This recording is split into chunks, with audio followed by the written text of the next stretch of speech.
In the following figure O is the centre of circle and P R Q 50 degree, what is the value of P T Q. तो हम क्या करते हैं, एक बार इसको बड़ा कर लेते हैं।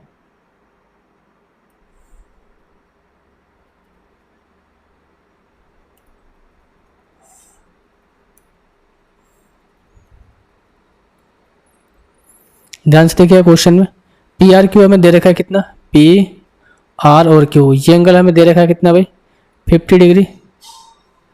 और पी टी क्यू हमसे पूछा गया पी टी और क्यू, ये एंगल हमसे पूछा गया।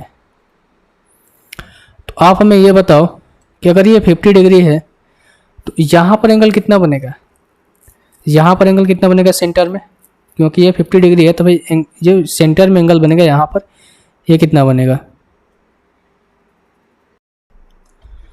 तो आप बोलोगे यहाँ पर 100 डिग्री बनेगा, क्योंकि इसका जो सरकमफ्रेंस पे जो एंगल बनता है सेंटर पे उसका डबल बनता है।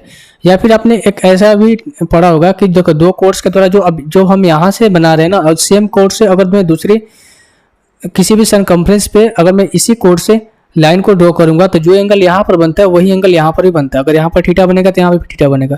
फॉर एग्जाम्पल के लिए मैं आपको और ड्रॉ करके दिखाता हूँ। अगर मैं यहाँ से इसको ड्रॉ करूँ इस तरीके से और फिर इसी से मैं इसको ड्रॉ करूँ इस तरीके से, तो यहाँ पर भी जो एंगल बनेगा ना भाई ये भी बनेगा कि आपका थीटा बनेगा। ओके, बात आपको समझ में आ रही होगी। अब यहाँ से देखो अगर ये 50 डिग्री है तो ये भी आपको क्या बनेगा 50 डिग्री ही बनेगा, ये भी आपका क्या बनेगा 50 डिग्री भी बनेगा। या फिर आप ऐसे भी समझ सकते हो ये 50 है तो सेंटर पे कितना बनेगा 100 बनेगा।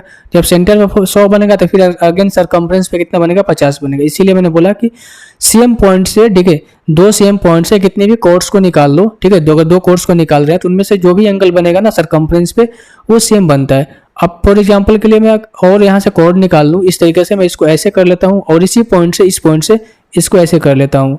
तो यहाँ पर भी जो एंगल बनेगा ना भाई मेरे, यहाँ पर भी जो एंगल बनेगा वो भी आपको 50 ही डिग्री बनेगा।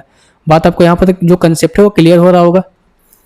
अब देखिए अब हम इस ट्रायंगल की बात करते हैं, किस ट्रायंगल की, इस ट्रायंगल की बात कर देखते हैं। देखो जो मैं यहाँ से लाइन ड्रॉ कर रहा हूँ ना इस ट्रायंगल की बात करते हैं। कुछ इस तरीके से दे रखा है, हालांकि चक्रीय चतुर्भुज हो गया ना, यहाँ से देखो इस तरीके से ये क्या हो गया आपका चक्रीय चतुर्भुज हो गया। और चक्रीय चतुर्भुज में क्या होता है, आमने सामने की भुजाएं 180 के इक्वल होती है। अगर ये 50 है तो ये एंगल कितना होना चाहिए 130 होना चाहिए। और ये हमसे पूछा था ना पीटी क्यू की वैल्यू कितनी होनी चाहिए 130 डिग्री, ऑप्शन नंबर 3। ये एंगल कितना होगा 130 डिग्री होगा।